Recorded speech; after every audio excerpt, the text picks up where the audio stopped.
Rockeyez would like to welcome Tracy G, guitarist formerly of Dio and many other high-profile bands. Hey, what's up, Tracy? What's going on? Hey, Brian. How you doing?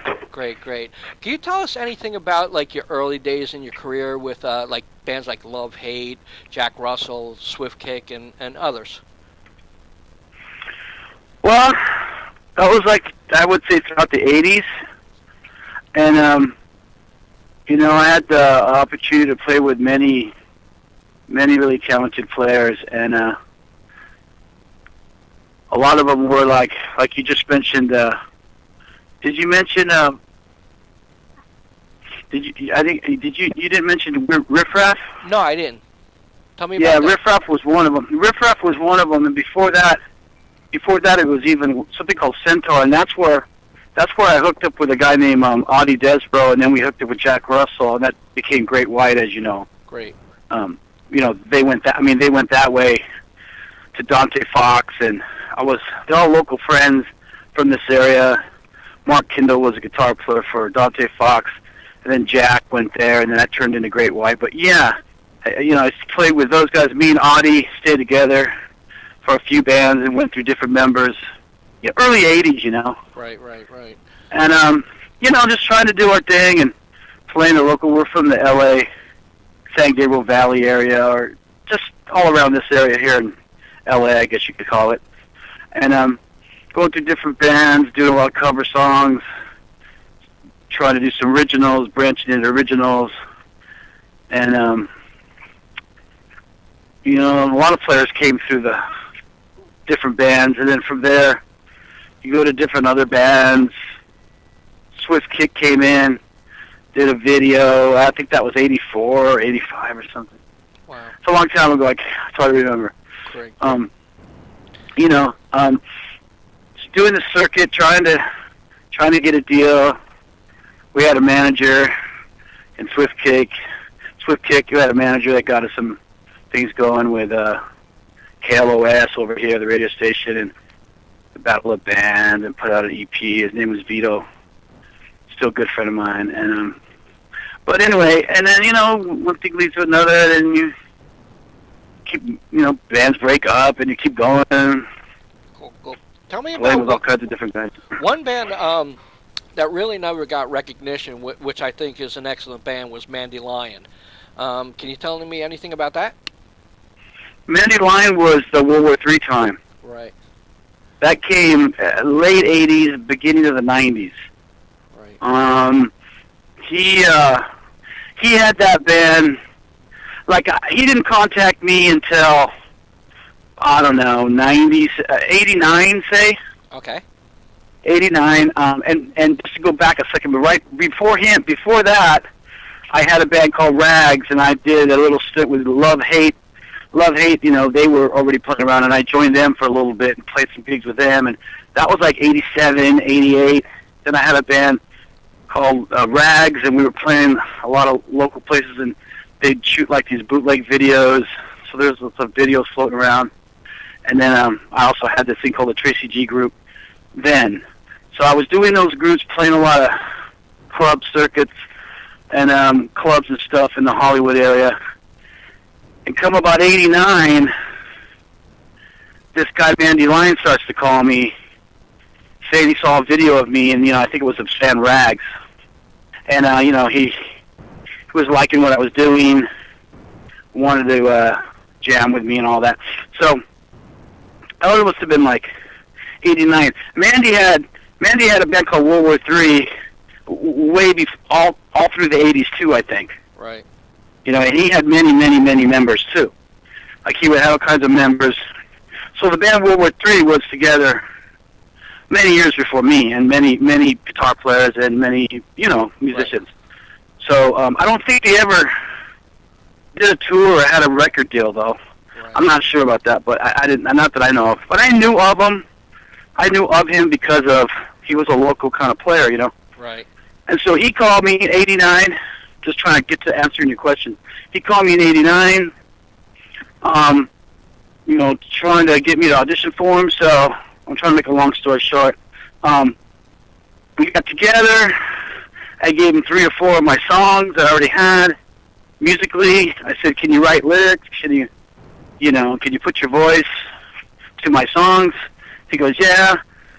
He worked out some parts, brought him into my little, I didn't even barely have a studio at the time. It was just something called a Porter studio. It was just a 4-track Tascam, little tiny cassette studio. Like, that's all I had at the time. I think that was like almost brand new. They had just started making those then. It was just like a baby studio, right? Right. And brought him over, demoed, put his voice on a couple of these songs. I thought it sounded amazing. He thought it sounded amazing. He went ahead and handed it into, he had management and people interested in him already, but he really didn't have a band built around him at the time. He was in between members and stuff, So he gave this demo to his manager, and long story short, then we did a showcase, and we got this deal with Hollywood Records in like 1990, I think. Okay. Hollywood Records. We did the one album there, and then Jimmy Bain ends up being the bass player. From Jimmy Bain, then Vinny ends up being the drummer. That's where that came in, and I'm leaving out a lot of stuff because it's a long story, but I'm just trying to get to the meat of it. Right. Basically, we did that one album on Hollywood Records with Mandy, me, Vinny, Jimmy Bain, and we did one tour of the U.S. and one album, and then Vinny went with Ronnie James Dio to do Dehumanizer. Cool. Okay, and Jimmy Bain went off doing some other demos with people or whatever. It was just left with me and Mandy. Right. So we continued doing some demos on our own. We got dropped from Hollywood Records. We didn't have our manager anymore. So at one point it was like no deal, no manager, and no rhythm section. It was just me and the singer. We demoed some stuff. And long story short, we had a falling out.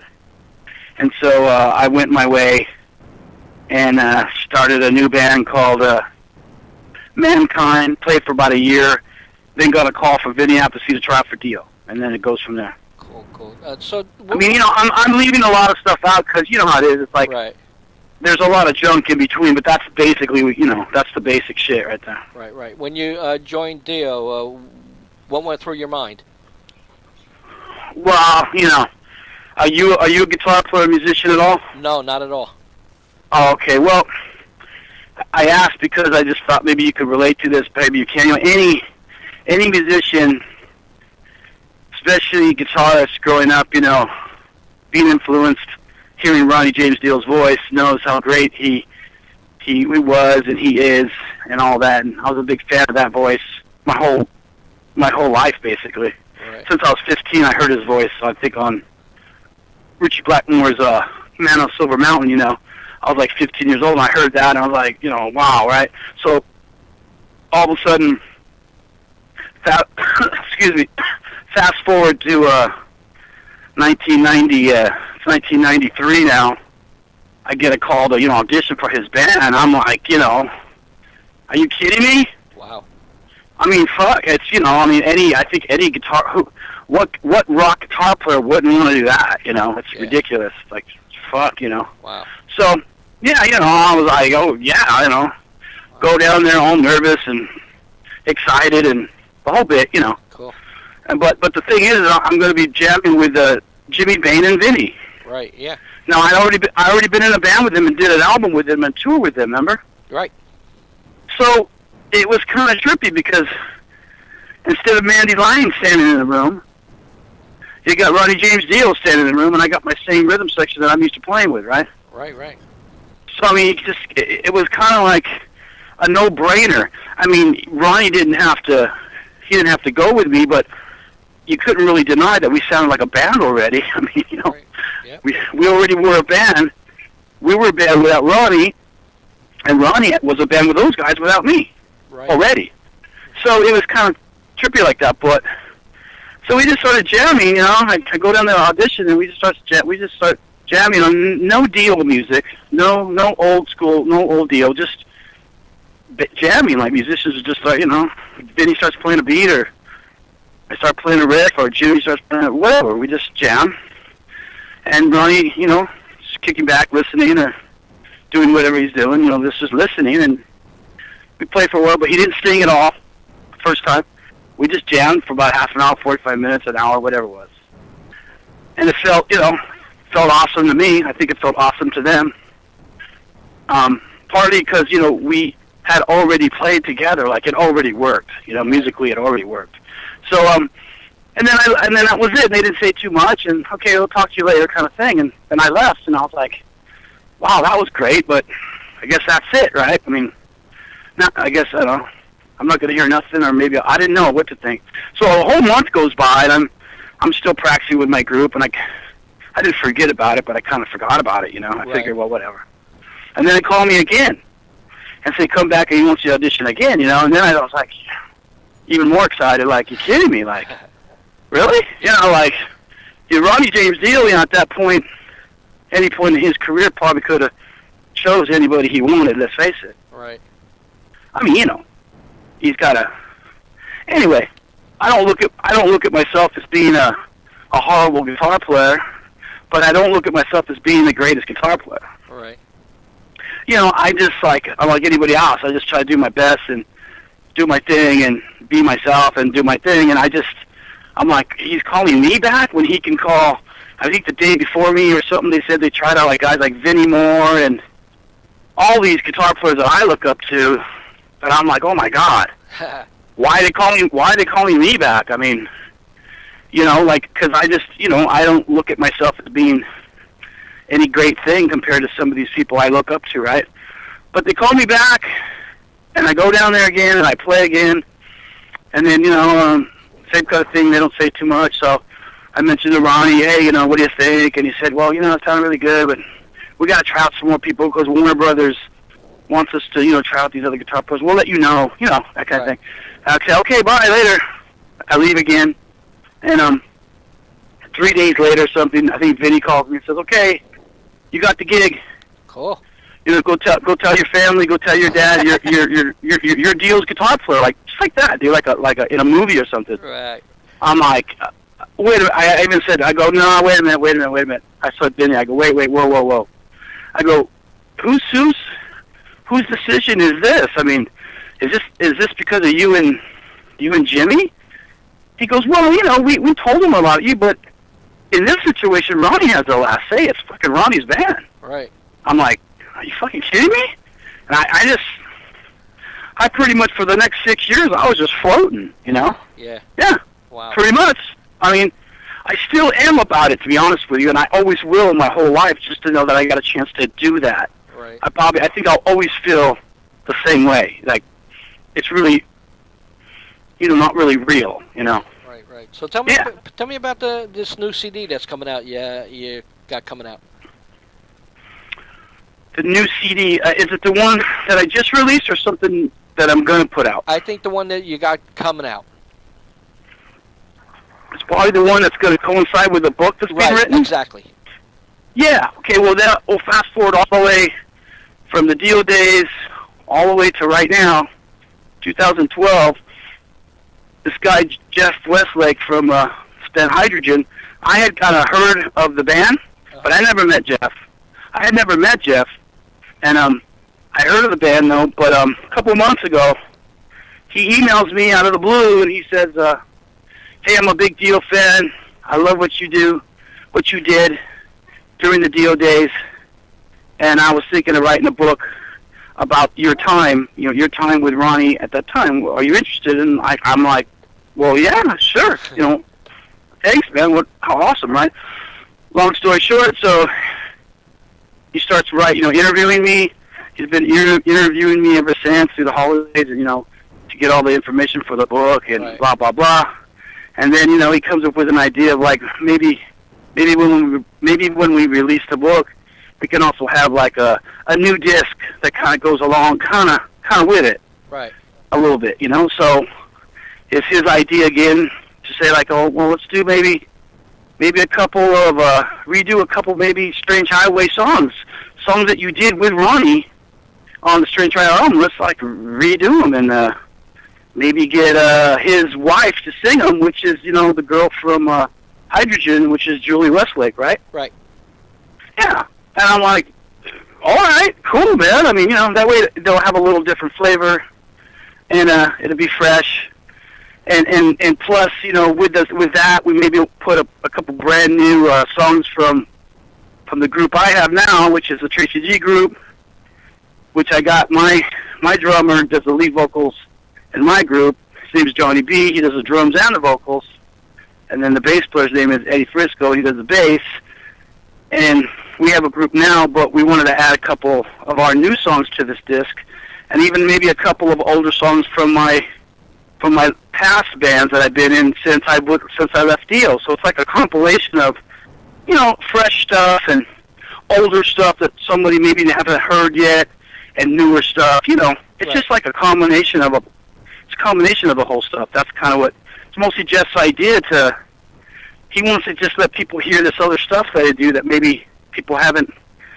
I put out a lot of stuff since Dio that a lot of people don't know of, because I haven't been able to really market it or sell it. I'm not a salesman. I'm a guitar player. Right. I don't know how to do that shit. I don't want to know how to do that shit. I play guitar. That's what I do. Right. So sometimes musicians, they do that part of it, but then the business part of it, they're like me. I'm like, now what? I don't know what to do. Wow. I'm busy playing. I'm busy practicing. Right. Cool. So when's this supposed to come out? That's kind of, what's that? When's this supposed to come out? I think the book is going on sale any day now for some pre-orders, but it'll be like where people can actually read it. I think in a month or two. Uh-huh. And the CD probably right around then too. Maybe the CD might take a little bit longer. I'm not sure. We're working on the tracks right now. Right. How'd Julie sound on the tracks? I only heard her on one. She sounds great. Great. She sang on a song called Pain, and she's going to sing on a song called Give Her the Gun. Those are both from Strange Highways. Cool. And if you know anything about Julie, and I think you do, you're familiar with her, right? Right. Yeah, you know her voice. Excellent. She's got a killer voice, right? Right. Definitely. So I mean, a person that sings like that can almost sing anything. They just are really. They're just really gifted, and they can sing a lot of different styles.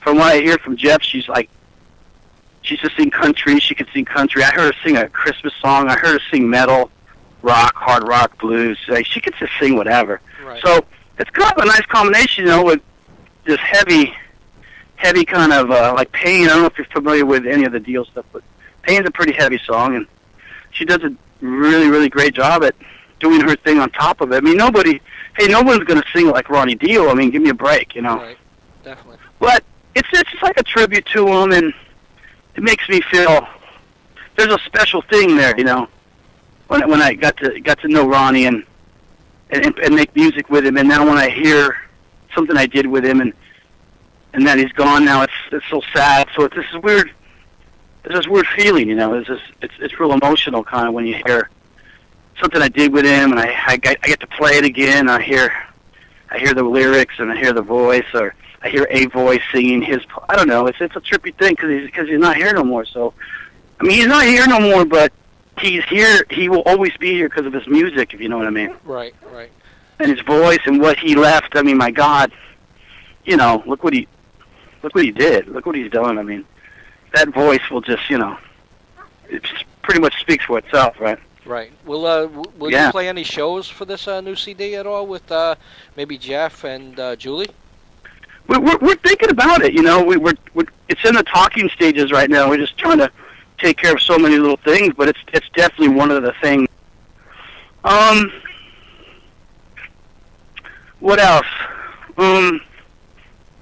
Lots of things. My mind's going blank right now, but mostly we're trying to get this book going. Book's almost ready to go now. Working on this CD. My band's the Tracy G group. Try to keep busy. Working on new songs. We're writing all the time. We got a couple shows that we're doing around the LA area here. Got a guitar. Maybe I might be offering like a Tracy G model guitar. We're trying to work on that too. Cool. Like a little, the guitar that I did the World War III album, the guitar that I did the Dio albums, my main guitar I've had my whole life, it's kind of like, kind of burned up. It's got like knot holes in it. It's got this real distressed look. So we might try to just, take that look and maybe offer it as that's kind of like my style. I don't really like paint jobs. I like guitars that are kind of burned up and marked up, distressed looking. Cool. So I don't know, maybe work on something like that, and just trying to keep busy, man. Cool. Well, I appreciate you giving me a call and doing this interview with me. Would you like to say anything in the ending? Well, just thank you, Brian, for want to talk to me, and Great. Hope you have a nice day. And I don't know what else to say. Okay, cool. Talk to you later, man. All right, Brian. Thanks, man. Bye-bye. There.